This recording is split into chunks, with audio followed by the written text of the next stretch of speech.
All right, Zoom Fit Nation. We are here with the one and only E.C Synkowski from Yes, thank OptimizeMe you. Nutrition now, and hmm previously from CrossFit HQ. You were the program manager hmm for HQ for like what, 7 years? Almost 7 years. But then that also, I did seminar staff in addition to that role for over 10 years. So yeah, a long time Wow. with HQ. And your background is in biochemical engineering hmm and genetics and now nutrition, Yep. and now Yeah. you're with OptimizeMe. That's it. That's quite the resume. Yeah. I guess I like school, which is interesting, right? Like I now work on educational programs, so it's not like it's that far afield. But yeah, Yeah. I have kind of have a eclectic educational background. So I have an idea for you. Tell me. The idea is this. It's a challenge. You eat 2,800 grams of fruits and veg per day. And Okay. health. Tell me why this doesn't work. Wow, 2,800? Yes. Yes. Wow. Yeah, find your crew that's going to stick with that one. You just let me know how that goes about 3 days in. Yeah, it sounds great in theory, but you're not going to find anyone who can sustain it, myself included. All right. I'll give you one that I think people can sustain. How Okay. about 800 grams of Mm, bacon a day? 800 grams of I bacon. I can find you a crew that will happily sustain that. You know what? It's funny. I'll actually push back on that. I think you won't. And this, I know you're kind of, jarring or jibbing at the 800-gram challenge. Yeah, You're yeah, getting around that yeah, idea and stuff. yeah. But, it's sort of a lead in for that. One of the reasons why I have so few rules about, these are the most ideal fruits or these are the most ideal veggies is because I have the confidence that people don't want to eat the same thing forever. Yeah, yeah. You know what I mean? And so that's even where something like the 800-gram challenge, I know it's a joke for bacon, but it's like, I also know that people won't want to actually do that in perpetuity. I saw on April 1st you had that. Yes. It was like bacon allowed.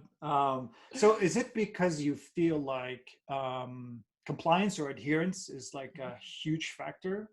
Is it Yeah. like even more important than the choice of Yeah. what you're eating? Yeah. I did those 10 principles that really are kind of the cornerstone of my masterclass that I have. And the seventh principle is sustainability is the most important factor for diet selection. Mm. And arguably I could have put that first if I was putting them in order. And that's just it. And I think a lot of my coaching experience has really framed my nutrition, the way that I educate about nutrition. It's like, we can talk about physiology and optimum physiology, but if no one's even close to doing like okay level of nutrition, why are we talking optimal? And I'm going to tell you that most people in the US are doing way worse than okay. So, I have to find where I can get buy-in. And that's what so well as coaching, it's finding this, where can I get a buy-in that they want to do this, but where can I also ride this line where I have to push them a little bit so they see change? And that's exactly the same approach that you have to take with nutrition, in my philosophy. Yeah. So what's number one on your top 10 list? It probably is that one, sustainability. Yeah. But when I then introduce it as an idea for how we're going to change the diet, that's when I use the 800-gram challenge. And Mm. why?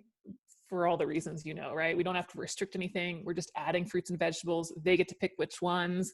Doesn't matter if it's cooked, canned, frozen. There's so like much personal flexibility within it that to me it's, and I love nutrition puns for talking about nutrition. It's the lowest hanging fruit I like that out one. there. Now I can even scale that too. Somebody who's eating straight fast food every day. Hey, we can just talk about having an apple at breakfast, right? Or whatever fruit they like. So does it matter if I choose to say consume 600 grams of fruits or 700 Mm-hmm. grams of fruit? Like, does Mm-hmm. that make a difference to you versus having like a more balanced? And why not? Do you not care about the sugar in the So fruit? you eat like the fruit to veggie ratio? Yeah. Yeah. Yeah. Yeah. Yeah. I don't care about the sugar in fruit. I think that's almost negligent when I see that other people in the health space or nutrition space are telling people that fruit have sugar in it. It does on a molecular basis, but we have to take the step back and say, okay, what happens in a diet when a person eats this? Yeah. Not just like the physiology of fructose metabolism. And that's what gets lost, because what we find is that people are very healthy who eat fruit. And so no, I don't really care. Now, once I have someone who's eating a lot of whole foods, they can do it, and they then want to take the next step towards more optimal. More optimal is the most diverse array of fruits and vegetables that you can get.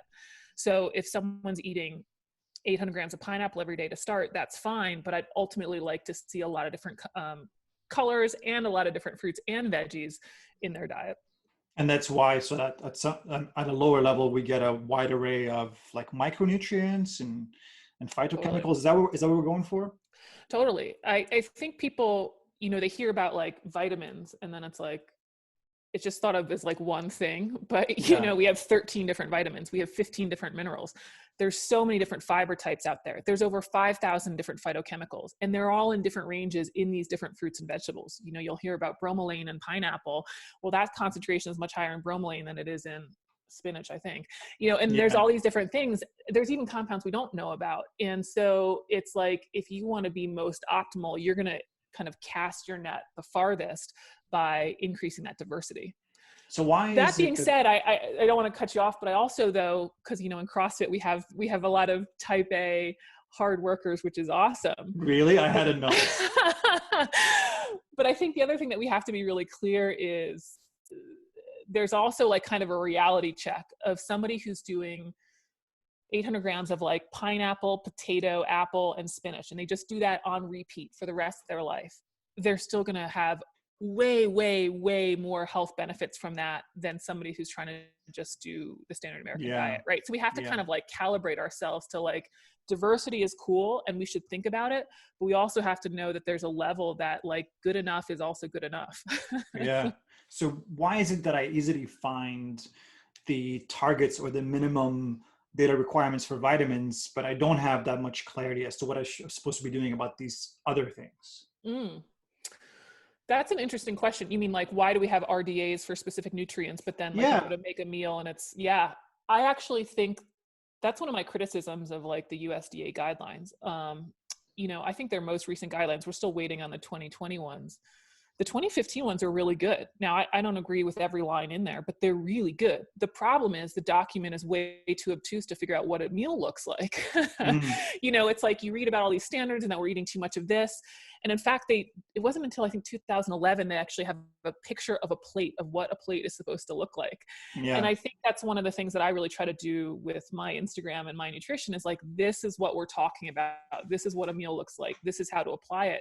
And it's that leap from kind of science to practice that I think is missing in a lot of kind of those guidelines. It's like people don't have the time, like the USDA, they've got like 5 different vegetable types, and then they have fruit, and each one has a different standard to hit per day based on its type, like, red and orange vegetables versus potato vegetables. And it's just like, no one is breaking out the chart in the kitchen to figure out, okay, I need a 1/4 cup of beans and like 2 cups of spinach. Like no one is doing, we don't even have people eating fruits and vegetables. We can't make it so obtuse that people have to like have a degree to figure out how to like make a meal, right? So I think that's where there's been a really kind of dropping the ball or whatever. It's that we have these really precise nutrient intakes, but then we don't see, okay, this is what a true meal and plan looks like. So even for someone like me who's this close to making the CrossFit Games, I'm hyper focused on performance, right? Everybody knows me. I'm this close to making the CrossFit Games. Okay. Should I be worried about, the milligrams of this and that in my diet? Shouldn't I be going to that level, or am I misleading myself there by going down that path of micro adjustments? Yeah, I actually talk about this kind of, I think it's my 10th. Yeah, it's my 10th principle. And that is there are diminishing returns on attaining perfection.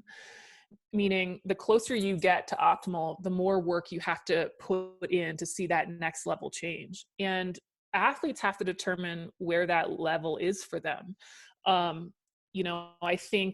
I think, and I gave this example before about supplements and athletes. I don't really recommend supplements, as you know. For high level athletes that are truly like this close to the CrossFit Games, or they're at the games and they really want to win, I say try them all. I mean, try them all that are like tested for illegal banned substances, but try them all. Why? If they get a placebo effect, great, but do I really think it's doing anything on an underlying physiological level? Probably not. It's a placebo effect. So, but they're looking for that 1%. And if they're willing to put in the work, effort, time, resources, money to try all the things, and maybe they even get a bump of a placebo effect, that's actually still a win for somebody who's at the upper echelon. Yeah. I think though where it gets a little bit lost is like, hey, 99% of us aren't there. So let's not spend our time, money, and resources on something that really isn't moving the needle. Yeah. It's like first time jogger who's worrying about running a marathon by figuring out how to tie their shoelaces. It's like, Correct. okay, there's other things you might want to prioritize. But we keep talking about this notion of optimal, like for the general population. What is optimal? Is it biomarkers? Is it performance in the gym? Is it mental health? What is optimal? Yeah, I mean, I think there's a lot there to unpack and define. From a nutrition standpoint, I think optimal is doing the least amount of work to get the results you want. Most people results are weight, health, and performance. And even people that are like not going to the CrossFit games, but if they're coming in and they're working out at your gym 5 days a week, I would still argue they care about performance. Not to win the CrossFit games, but they want to see benefit and they want to see improvements. They want to see new pull-ups. Everyone wants 20 pounds in their back squat. Everyone. Yeah, totally. Yes. So it's like everyone cares about performance to a different degree. And so these goals of weight, health, and performance end up being pretty much the same goals for everybody. But let's figure out the nutrition plan that you find the least stressful, that you can adhere to, that also gets those markers all trending in the right direction. And I think most people's kind of level of tolerance is sort of in the 800 gram challenge lazy macros genre, right? Where we're putting in some effort, we're tracking some things, but we're also not weighing and measuring every single thing we eat. Some people are willing to do that and they want to do that, and they also get a slightly different bump or whatever out of it. But what can we find where you get the outcomes you want and put in the least amount of work? I mean, why do I want to weigh and measure everything if I don't have to? Yeah. So like if my fasting glucose doesn't change, if my 5K time doesn't change, and I'm like weighing out the 4 ounces of wine versus the 6 ounces of wine, like why? Yeah. So is 800 grams or slash lazy macros, is that like just table stakes? Is that just an introduction? Or do you typically take someone further than that if you're working with them one-on-one? Or let's just take a regular CrossFitter, since this is the space that we're in. I'm going to take an average CrossFitter. Would you say that the 800 gram approach is enough or no? They kind of decide that, right? Just kind of like your athletes. They decide how many days they're coming in. They decide how hard they're working per class. Now you influence that in some ways, but they also have a big say in that. And that's true with nutrition. Now, if I have my ideal student or whatever, ideal client, the way that I progress them is 800 gram challenge, lazy macros, which is just 800 gram challenge, adding the protein. Then I do want them to do macros for a period of time, 2 weeks, 4 weeks, until they're at their goal that they want. Something, especially if they have a very specific body composition goal. But what I think is so great about macros is you no longer are going to be confused about nutrition.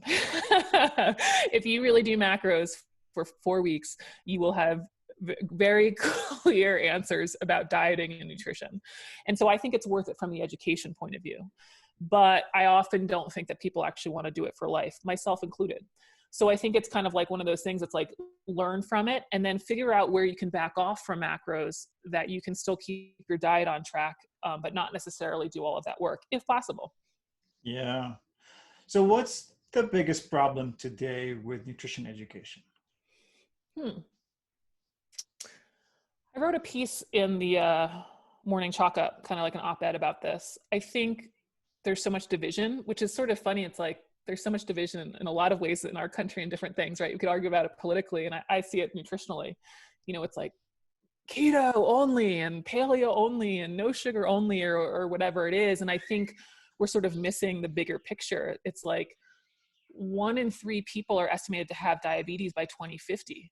Like, I can't care if somebody really wants to do keto. Like keep doing keto. Like if you're losing weight and liking it and able to sustain it, man, that's the last thing I need to worry about. Now, do I think it's most optimal and where people can sustain? No, which is why I don't recommend it. But it's like, I think what we see in nutrition is people have success with a diet. They have success with keto or they have success with paleo. And because they haven't been successful before, they think their diet is the answer. But what they don't understand is it's really some underlying concepts that change and are similarities for people. So I see it as like keto, paleo, no sugar, 800 gram challenge are actually more similar than they are different. And to kind of I would love to see more collective voice in the nutrition space that's not trying to be like, no, my diet's the only way. Yeah. And the way they're more similar, and I guess the way that they're successful, all these approaches, is it through caloric restriction or is it through food selection or both? It ends up being both. People lose weight because they reduce their calories. And I don't really like to focus on aesthetics and losing weight, but those actually then trend with health and performance. So Yeah. we get back to all the goals that people want. But yeah, all the similarities of the diets out there are that people eat less processed foods. Yeah. Guess Yeah. what? Their calories come down. They end up eating more whole foods. And so then they also get a health bump and performance bump as well. And so that's, guess what? You can't eat on keto. A lot of processed carbs that have a lot of fat. Guess what? You can't eat on paleo. Guess what? You can't eat on like no sugar. Yeah. Guess what? You can't eat as much on 800-gram challenge. And so we're all actually on the same road, just in different ways. So why don't we just tell people, I mean, why is it not enough to say, eat less processed foods? Why do we even need nutritionism? Like, why do we need, you know what I'm saying? Like, let me just back up. Was nutritionism even a good idea? For the last, let's just start there. If the conclusion that we've gotten to is that eat less processed foods, which is something that maybe we were eating, I don't know when, before in the past, did we go wrong somewhere? Well, do you enjoy eating ice cream at times, or what's your snack of choice that's not fruit or vegetable? Do you have like a chips or cake or cookies, or what's your vice? Yeah, I like to wait for my wife to make a bowl of popcorn, and then I like to eat from her bowl. I don't have a sweet tooth. I have more of a salty tooth, and I'm also lazy, so that's why I need Meredith to do something, and then I'm going to eat from hers. Yes, that's my vice. But so you enjoy it, right? You think it tastes good? I do. Yeah, I do. Are there times when you've eaten more popcorn than you should have?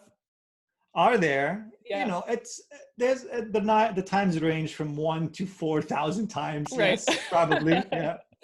Okay, so here we go. So this is the problem: is processed foods taste good, and there's actually a book I really like, The Hungry Brain. It's probably the only mainstream book that I recommend, by Stephen Guyenet. And he talks about like how there's this evolutionary draw to these calorically dense foods. It's not that you're so mentally weak. It's not that you should just ban sugar forever. It's that we actually, this reward center of eating things that, thousands of years ago would help us survive, i.e. calorically dense foods, is still happening now. It's just that we now live in a society where we don't need to be eating calorically dense foods as soon as we've seen them, because they're everywhere now. So some of it is, did we go wrong, or all of that stuff? I don't necessarily know that I have the answer to this. I think there's these pressures that we have a free market that of course I believe in, that, but then how do you also incentivize people that like, yeah, you can have some popcorn, but you can't have popcorn every day at every meal, and where do we draw the line on that? And I don't really know that I have the answer yet. But there is something wrong, because clearly we have more people than ever before talking about nutrition, and the obesity rates keep climbing, right? So our system is not working as is.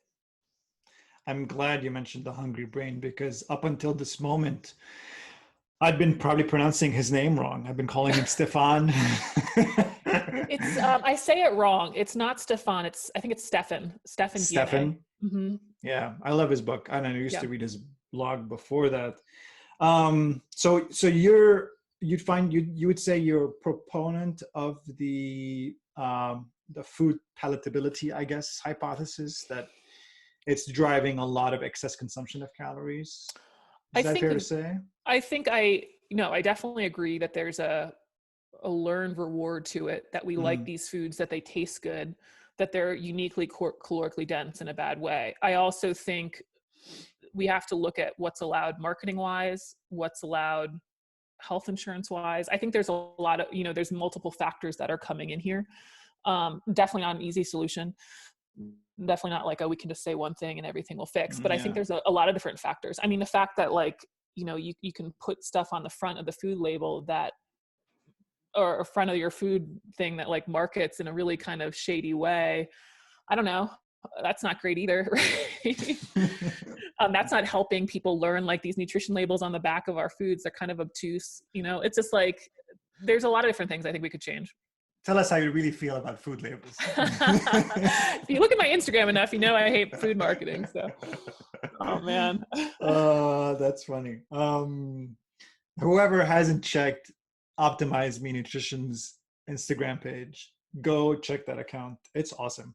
So you see, I want to do something. I want to steal this concept from somewhere else. It's called overrated, underrated. I'm going to ask you like 10 quick hit questions or like even words, and you give me immediately whether they're overrated, underrated. Okay. I might ask you why, but you like have 5 seconds to answer. Okay. Okay. Animal fat in your diet. I have 5 seconds to answer. I'll say overrated. Overrated. Uh-huh. Okay. The omega-6 to omega-3 ratio. Overrated. Overrated. Are you hearing a lot about this on social media? No, I think that post, I don't know, you know, sometimes posts do well, sometimes they don't. That one didn't really do very well. It was a little technical. Yeah. But I do get a lot of questions about grass-fed and all that stuff, and that's essentially what that's addressing. Okay. All right. The ketogenic diet. Overrated. Overrated. Oh yeah. USDA guidelines in the last 20 years. Underrated. I think they went sideways in the 90s, but overall they're really good. I mean, again, I don't agree with every word in there, but from an overall basis, good, very underrated.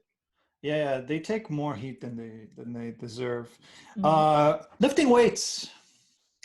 Underrated. At any age. Underrated. Drinking water. Let's say the half your body weight in ounces of water per day. I would actually say it's overrated. What's overrated about it? I don't know. The half the body weight to me is very reasonable. So that's why I really hesitated to say overrated. But I think everyone's just like, drink more water. And I'm like, I don't know that we're all that dehydrated, right? I think it can be a great way to help manage weight because you're full of water and you don't keep snacking. But yeah, I think there's just a lot of like stuff in the CrossFit space that's about hydration and electrolytes. And I'm like, guys, we just did like a 5-minute workout. We're not these high-end triathletes that are like exercising 7 hours a day. All right. Gut bacteria. Underrated. And I guess you're asking me, I guess I should have clarified this at the beginning, but what I mean is the perception of its importance. Underrated. Mm-hmm. So you think we should be spending more time talking and thinking about gut bacteria, right? It's interesting. It's like to actually optimize it, you eat a diverse array of plant matter. So an application, I don't know that we need to be talking about it more. I think what's out there, it's like, we need to worry about gut health. And that's like, buy this supplement. It's like, all right. We have to understand, we have to understand the whole system, and then the whole system takes us back to whole foods. And so that's where I think it's kind of like underrated because it's gone down the supplement path, not how actually to optimize it. Yeah. We're not working off of first principles here. Macro counting. Underrated. You could say correctly rated, by the way, if you feel like it's getting the right treatment out there. There's some I know you told me 5 seconds, but these are really hard just to say one word. Of course. There's an interesting backlash, I think, that has occurred about macros, and that everyone's like, you're too obsessive about your diet, and like, who should weigh and measure, and it's not natural. And there's almost a backlash against people that are really healthy in some ways, right? Yeah. I'm like, who are we to put down the person who wants to put more time into their diet? Now, can, of course, people have eating disorders? Yeah, we're not talking about that. That's a true psychological issue that needs to be dealt with appropriately, of course. When we're talking about people like the 40-year-old mom who wants to just dial in her diet, good for her. Like, good for her, and if she learns about her diet and wants to put in the time and effort, good for her. And so, I think, there's just a lot of softening around nutrition when I'm like, hey, look, our modern food environment is not natural. You want to call weighing and measuring food not natural? Look around you. That's not natural. Let's be real about what's going on. And people have to work hard for this stuff. Right. Sorry. Awesome. That was a little bit. Oh, that's great. That's great. No, that's exactly what we want. All right. Last two, eating your vegetables, Underrated. the weather in Colorado. Ooh. Ooh, I'm actually going to say overrated. Really? You have to I explain know. that now. Everyone in Colorado is going to like me, but as I look out in this beautiful sunny day, you know what? This winter, we were hammered in April with snow. So you're getting me at a time when I am underrating the weather, but it is nice. But when we get a foot of snow on April 16th, you really got to question things. How long have you lived in Colorado? About 3 years. Yeah. Where were you before that? Oh, California, Massachusetts, and I'm from Maryland. So all over. You've got all sorts of weather. You just Yeah, need it's Arizona. You need Arizona in your life. That's right. It's a very slow moving cross-country trip. So to finish this up, I wanted to ask you, what do you recommend now, since we are living in the age of COVID? We're quarantined. What are generally your tips for people to do well with their nutrition? Yeah. I'm actually working with some people now, of course, and, we're eating so many meals at home. You have so much control over what you're eating, right? Like there's less logistical constraints on your schedule in terms of car time and kid pickup and all this stuff that you typically have some more time for this stuff. So take advantage of it, right? Take advantage of it. But that also means when you're at the store, don't buy the snack that you overeat because you're at home and it's going to be around all the time, right? So like you got to set yourself up for success. And I think this is a great time to be thinking about nutrition and just do it. But keep in mind, being at home means you also have access to the kitchen more. I've been recommending people wear their masks while they're eating. That will slow you down automatically. Yes, it will. E.C, this was awesome, actually. Thank you for agreeing to doing this. And I hope you're staying safe. Yes. Thank you so much. Stay safe out there. Will do. Hope to connect soon. All right. Bye-bye. Bye.